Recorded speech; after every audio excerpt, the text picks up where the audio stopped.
So you see all these things around you, life and nature, or or where you are right now, or how you're able to help yourself financially and others financially too, and what kind of lifestyle you're living in a villa or an apartment, having loads amount of food and water. I want to ask you something. Are you truly confident enough to willingly say that you are fortunate and grateful for whatever you have?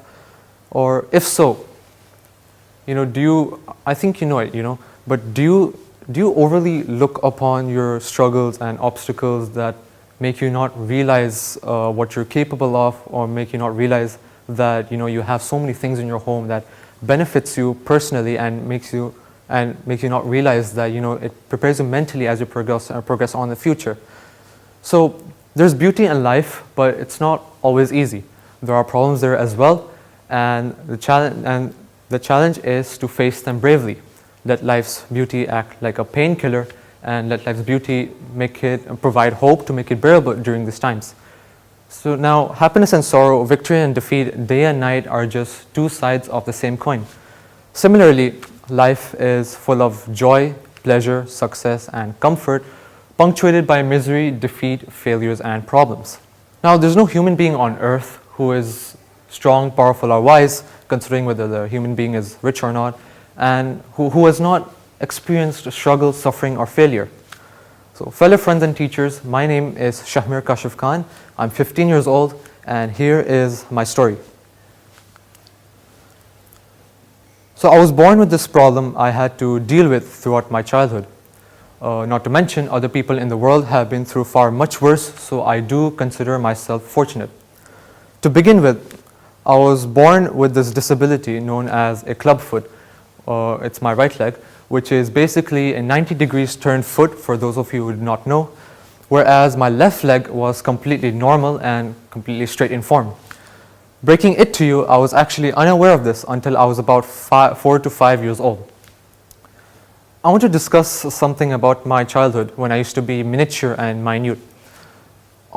Frankly, I could never understand anything in my childhood. I only understood that I had like a strangely structured leg and enjoyed life to the fullest, just like how we were once toddlers and nowadays we wish we could go back to the past. But as I matured, my parents told me about this incident as they thought it would have been the right time to talk about it. Now, even before I found about it, I never really acknowledged it. Consequently, a few years later, at ages 9 to 10, I became more insecure about how my leg looked, noticing the difference in sizes between my legs, mainly because of the difference in flesh. Now, furthermore, people kept judging me, which made problems worse because it did affect my overall well-being. I would literally complain, cry, and whine about why I was born with such a problem or why I could not have a perfect leg. So it ruined myself and my reputation with others.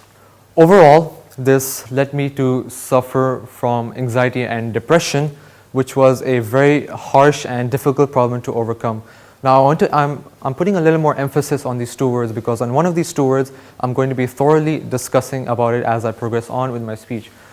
And so yeah, although I just want to clear this up for all of you, although I still have this problem to this day, it does not bother me anymore, so it's not something exceptionally serious. Fortunately, it does function like a real leg, similar to my left leg, and always has ever since it was treated properly 2 years after I was born. There's just like a 20% flesh difference. So if loads of you or some of you are wondering when it actually starts, mental illness can begin at any age. However, teenagers today are known for being the most mentally ill generation. Depression in teenagers has soared in the past 25 years, with anxiety ranked higher than any other age group. Depression in teenagers has soared in the past 25 years, with anxiety ranked higher than any other age group. And such mental illnesses have, of course, often led to dire consequences. According to the National Institutes of Health regarding mental health or mental illness issues, nearly 20% of children ages 3 to 17 in the United States have an emotional, developmental, behavioral disorder, and suicidal behaviors among high school students has actually increased by 40% in the decade before 2019. Now, there's also a medical contribution here because about 90% of suicides are actually related to mental illnesses such as anxiety disorders or depression, eating disorders, and many more do contribute. But as I mentioned before, this is often early in life. First, it's crucial to understand what this term mental illness really means. Now, I hope I did give you a good idea, and I hope you did grasp a good idea of what this term really means. So, even though billions of people in this world have this problem, only a small majority of those people tend to fight those worries and those constant feelings that affects them and take it seriously for themselves as their benefit. Mental illness can affect how we think, feel, and act daily. It's our ability to handle emotions, stress, how we socialize with others, our thoughts, and our behaviors. It basically disrupts the person's thinking, feeling, mood, and daily functioning. Now, such signs and symptoms of mental illness can vary depending on the disorder, circumstances, and other factors. As we think about this, it's probably better to go a little deeper into a particular disorder, which is anxiety. Well, it's a good case to discuss about since it's the most common issue, and I think it's pretty self-explanatory. So we live in a culture that doesn't take mental illness issues seriously. Since there are loads of stigmas, many people tell you to just get over with it, it's all in your head, stop worrying.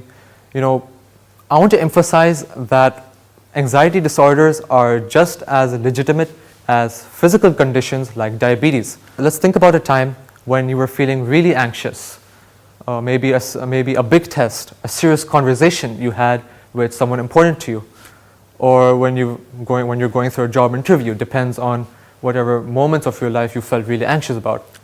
So I want to ask you, what was making you feel that way? Maybe you were afraid that something was going to happen, or you were just increasingly worried, or maybe just apprehensive. You were not sure if something bad was going to happen. Maybe you were overly focused on the expectation of some kind of outcome. Do you see many people on the internet telling us that struggles are basically a way to go through life?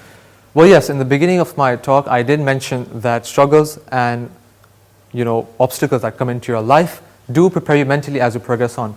So yes, again, basically not only anxiety, but other struggles in life do prepare you mentally in the future as you progress on. These anxious feelings are actually a natural way for the body to prepare itself for an important event. You would have also noticed how you started to calm down once the event was underway or once the event was about to be over. You started to breathe easier and your heart stopped thumping. Such anxiety actually helps us perform better as it makes us more alert. However, some people experience anxiety or anxiety attacks for no apparent reason. If numerous of you find it hard to control your worries and these constant feelings of doubts and emotions that affect your ability to go about your daily activities, you may have anxiety or you may have an anxiety disorder. Now, people with anxiety disorders, they will start to feel super anxious out of nowhere, or their anxiety is just completely disproportionate to a situation. So it may not surprise you, considering my history. I used to be very anxious about flying. As soon as my family and I booked a ticket, I'd be nervous. I knew it wasn't rational. I knew that the chance of my plane falling out of the sky was astronomically low. Although I couldn't stop worrying about it, those same doubts and those constant feelings of nervousness, and you don't want to go to another country again. That whole thing didn't really disrupt my life. But for some people, anxiety can seriously be something very disruptive. They experience persistent, pervasive anxiety that gets in their way of their daily life. If you have a family member or a friend suffering from anxiety or suffering from an anxiety disorder, of course your support can go a long way in reducing their distress. As with any illness, the first thing you should do is to learn more about the sufferer's problem, to empathize with the condition. Dealing with people suffering from anxiety or suffering from an anxiety disorder requires a lot of patience, and it does require a lot of patience. But they also need to be pushed and encouraged from time to time to face their stressors or fears so that they may overcome these fears. it would be possible if you found the right balance for this. Alternatively, what would you do if you were experiencing this anxiety? Needless to say, if you want to get through it, there are many skills you can learn to manage your anxiety. Recognize that mental health is an essential part of overall health. Others should empower youth and their families to recognize, manage, and learn from difficult emotions. For instance, positive thinking, stress management, leading a healthy lifestyle, or relaxation are some of the most common techniques that people use. Now look, listen, trying to manage anxiety alone can seriously be very challenging, especially if you are experiencing a lot of discomfort and unease. And it's better to seek professional advice in such cases. To wrap this up, mental illness is a broad term that encompasses a wide range of conditions that affects a person's emotional and psychological well-being. Again, these can include anxiety disorders, bipolar disorders, eating disorders, and many more. Correspondingly, mental illnesses can affect a person's thinking, feeling, and mood, and can have a significant impact on their quality of life. It's important for everyone to be aware of the signs and symptoms of mental illness and to seek if they or someone they know is struggling. Treatment options can include therapy or medication or a combination of both. And with proper treatment, many people with mental illness can lead fulfilling and productive lives. We must also prioritize mental health in our society, both through increased funding for research and treatment, and by promoting wellness and self-care practices. So by working together, we can create a more compassionate and understanding world where we don't even see mental illness even viewed as a weakness, but as a common and a treatable condition where it affects us all in different ways. So once again, thank you all very much for listening and being cooperative with me. I hope we all do get to implement these strategies into our lives and help those in need. So hope you all have a good day. Thank you very much.